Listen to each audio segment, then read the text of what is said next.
em CPI da cloroquina, em CPI da carta da Pfizer, CPI do gabinete paralelo, em resumo, CPI da cortina de fumaça. Em governos anteriores, estaríamos em uma CPI para investigar o pagamento de propina, desvios de recursos. Diante de tantos contratos bilionários que o governo federal fez, especialmente durante esse tempo de pandemia, não há uma insinuação, um indício sequer de corrupção.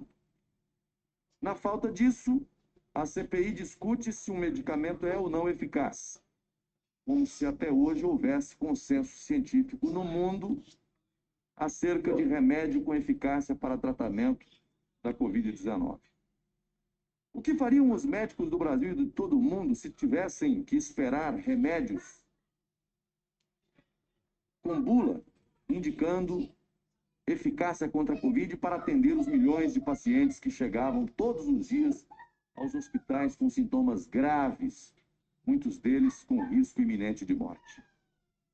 Agora, uma vez que os testes forem comprovando os que são e os que não são eficazes, evidentemente que os médicos saberão com maior segurança quais deles receitar.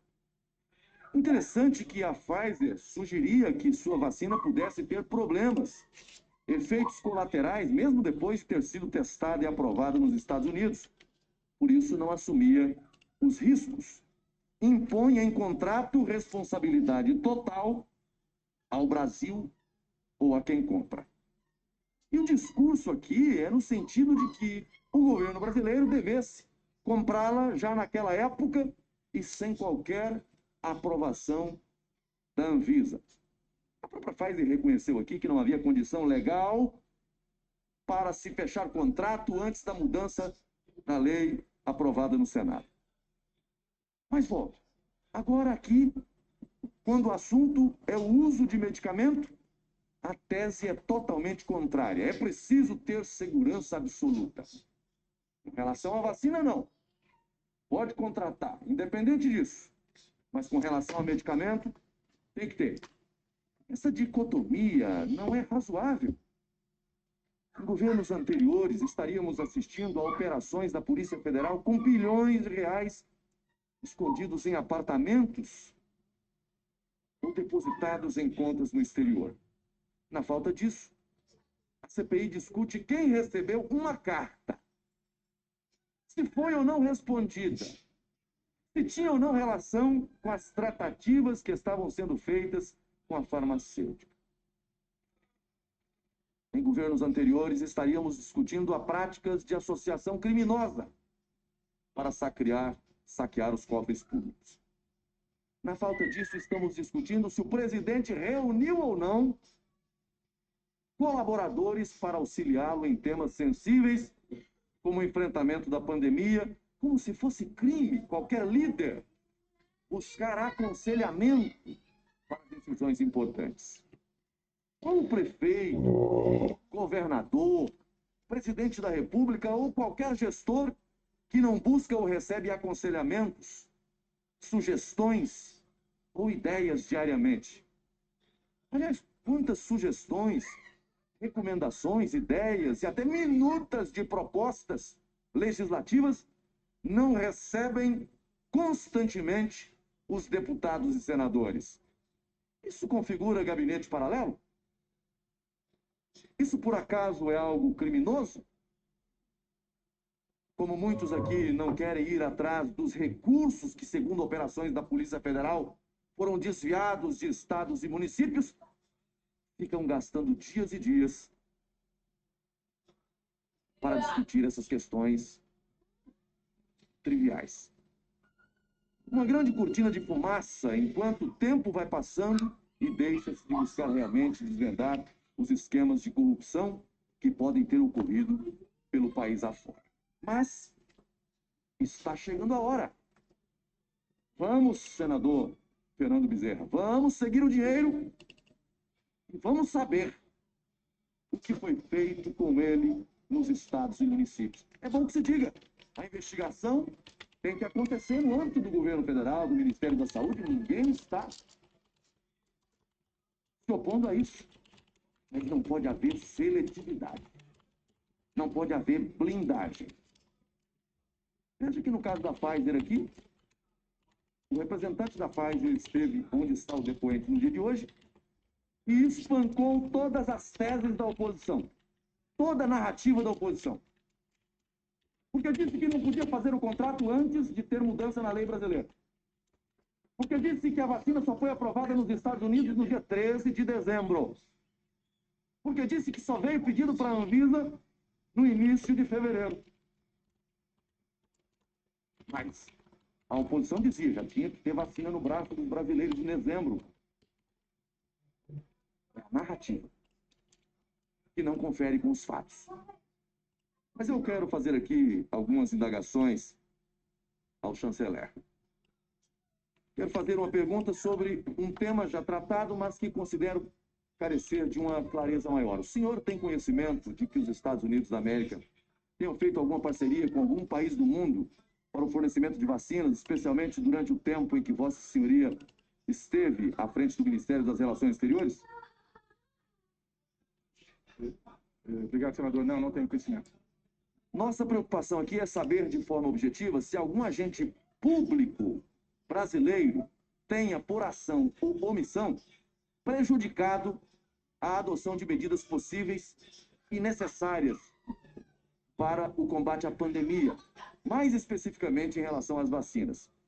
Vê-se com clareza que há uma dedução de que a política internacional brasileira tenha prejudicado o combate à pandemia. É de todos sabido que o governo Bolsonaro mudou o rumo da política internacional de nosso país, especialmente ao deixar de financiar ditaduras ao redor do globo, com envio de bilhões de nosso BNDES, dinheiro do povo brasileiro. Houve nítida mudança em relação a países como Cuba, Venezuela, principalmente violadores de direitos e garantias fundamentais, e exemplos de crise humanitária como o mundo todo assiste.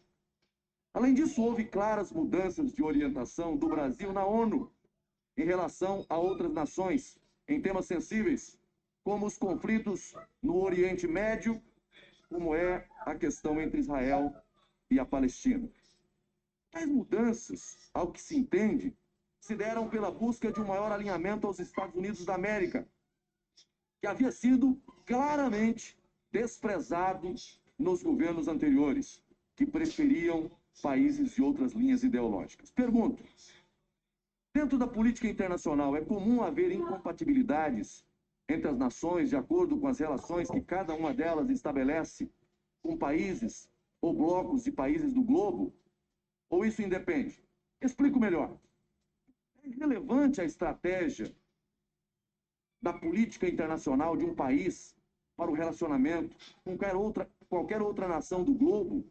Ou é natural que existam alinhamentos em decorrência das estratégias definidas e isso influencie e defina as parcerias internacionais? Vou explicar ainda melhor. Apesar da história já nos ter dado muitas lições quanto a isso, para uma clareza maior aqui nesta CPI, a pergunta é possível, na sua visão, fazer política internacional de forma comum e igualitária com todas as nações do globo, independentemente de suas políticas internas e parcerias políticas e ideológicas? Obrigado, senador.